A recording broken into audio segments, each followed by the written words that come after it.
খুব লোভনীয় মনে হচ্ছে, তাই না বন্ধুরা? হ্যাঁ, আজকে আমি করেছি চিকেন রোস্ট। আসসালামু আলাইকুম, কেমন আছেন সবাই? আজকে আমি চিকেন রোস্ট করেছি, আর এই চিকেন রোস্ট করেছি একটু ভিন্নভাবে। আজকের চিকেন রোস্ট রেসিপি আপনাদের যদি পছন্দ হয়ে থাকে অবশ্যই দেখবেন, একটা লাইক দিবেন আর সুন্দর একটা কমেন্ট করবেন। তাহলে চলুন দেখে নেওয়া যাক কীভাবে চিকেন রোস্ট করলাম। এখানে দেখতে পাচ্ছেন আমি টক দইয়ের সাথে নিয়েছি টমেটো সস। আমি 2 টেবিল চামচ টমেটো সস দিয়েছি আর 1 চা চামচ লাল মরিচের গুঁড়া দিয়ে দিলাম। এবার দিয়ে দিব কিশমিশ বাটা। আমি কিশমিশ বেটে নিয়েছি প্রায় 3 টেবিল চামচ মতো, 3 চা চামচ মতো। আর চিকেনের পরিমাণ বুঝেই হচ্ছে এইগুলো অ্যাড করতে হবে। আর এখানে কাজু বাদাম বেটে নিয়েছি। কাজু বাদাম বেটে নিয়েছি প্রায় 2 টেবিল চামচ।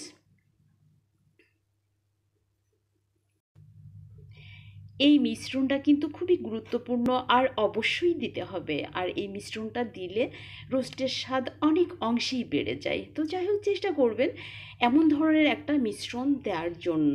আর এখানে দেখতে পাচ্ছেন আমি চিকেন নিয়েছি 1 কেজির মতো। আর চিকেনগুলো ভালো করে কেটে ধুয়ে পানি ঝরিয়ে নিয়েছি। আর চিকেন যেটা করতে হবে সেটা হচ্ছে লবণ মেখে 10 মিনিটের জন্য রেখে দিতে হবে। এখানে যে মশলাগুলো দেখতে পাচ্ছেন, রসুনের পেস্ট 2 টেবিল চামচ, আদা পেস্ট 2 চা চামচ আর জিরা পেস্ট 2 চা চামচ, জয়ফল, জয়ত্রী, কালো এলাচ আর ছোটো এলাচ বেটে নিয়েছি আধা কাপ পেঁয়াজের পেস্ট। তো যাই হোক, আমি সব মশলাগুলো আপনাদেরকে সুন্দরভাবে দেখিয়ে দিলাম। অবশ্যই এই মশলাগুলো ব্যবহার করতে হবে। আর চুলায় বসিয়ে দিয়েছি একটা ফ্রাই প্যান চিকেনগুলো ভেজে নেওয়ার জন্য। চিকেনগুলো গোল্ডেন করে ভেজে নিতে হবে। তো আমি কিভাবে চিকেনগুলো ভেজে নিচ্ছি আপনাদেরকে খুব ভালো করে দেখিয়ে দিব। আর কি পরিমাণে চিকেন ভাজলে যে চিকেনের রোস্ট খুব ভালো হয়, অর্থাৎ খুব বেশি ভাজা যাবে না বা কমও ভাজা যাবে না। ঠিক আমি যেভাবে ভেজে নিচ্ছি এভাবেই ভেজে নেবেন। দেখুন, মাশাআল্লাহ অনেক সুন্দর লাগছে, তাই না?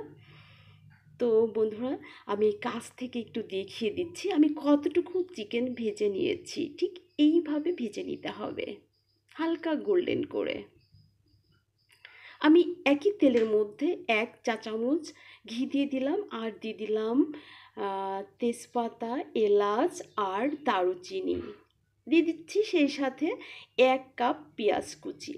এগুলো একটু গোল্ডেন করে ভেজে নিতে হবে। আর মনে রাখতে হবে যে রোস্টের মশলা কিন্তু খুব ভালো করে কষিয়ে নিতে হবে। এটা তো আমরা সবাই কম বেশি জানি যে রোস্টের মশলা খুব ভালো করে কষিয়ে নিতে হয়।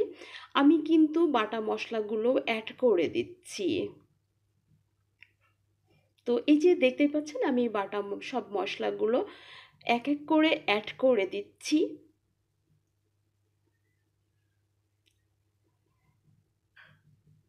আর দেওয়ার পরে একটু পানি দিয়ে কষিয়ে নিতে হবে। আমি যেটা করে থাকি সেটা হচ্ছে যে কোনো মশলা 2-3 বার পানি দিয়ে খুব ভালো করে কষিয়ে নিই। আর রোস্টের মশলা তো অবশ্যই কষাতে হবে। এই যে দেখুন, আমি আরও একটু পানি দিয়ে দিলাম। তো আপনিও চেষ্টা করবেন এভাবে মশলা কষিয়ে নেওয়ার জন্য।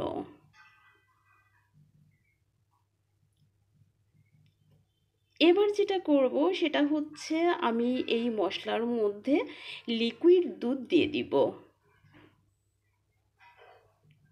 প্রথমে আমি যে মিশ্রণটা তৈরি করে রেখেছিলাম সেই মিশ্রণটা দিয়ে দিচ্ছি। মিশ্রণটা দেওয়ার পরে আরও একটু কষিয়ে নিব।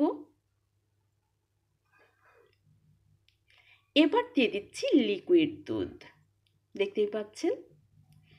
আর আমি কিন্তু এই দুধ দিয়েই আজকে রোস্টটা করে ফেলবো।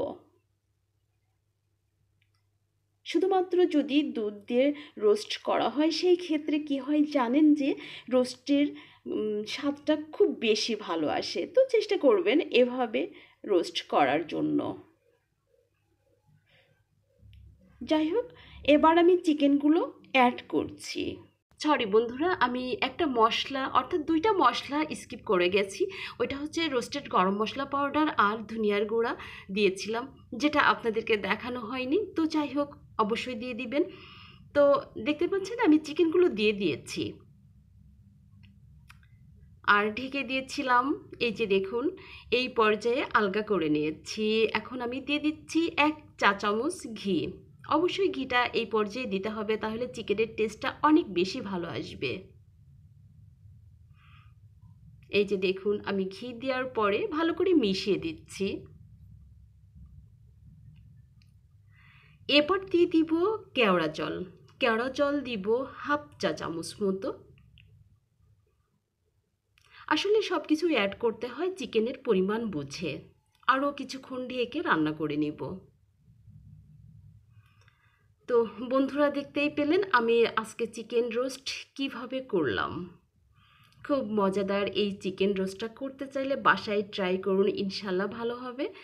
আর আমার আজকের রেসিপি যদি আপনাদের ভালো লেগে থাকে, ওই যে বললাম, অবশ্যই দেখবেন, দেখার সময় লাইক আর সুন্দর একটা কমেন্ট করতে ভুলবেন না। বন্ধুরা, আবারও দেখা হবে না, কথা হবে নেক্সট কোনো রেসিপিতে। আর সে পর্যন্ত সবাই ভালো থাকবেন। সবার জন্য অনেক অনেক দোয়া আর শুভকামনা রইল। তো আজকের মতো আপনাদের কাছ থেকে বিদায় নিচ্ছি। আমি নিম্নি।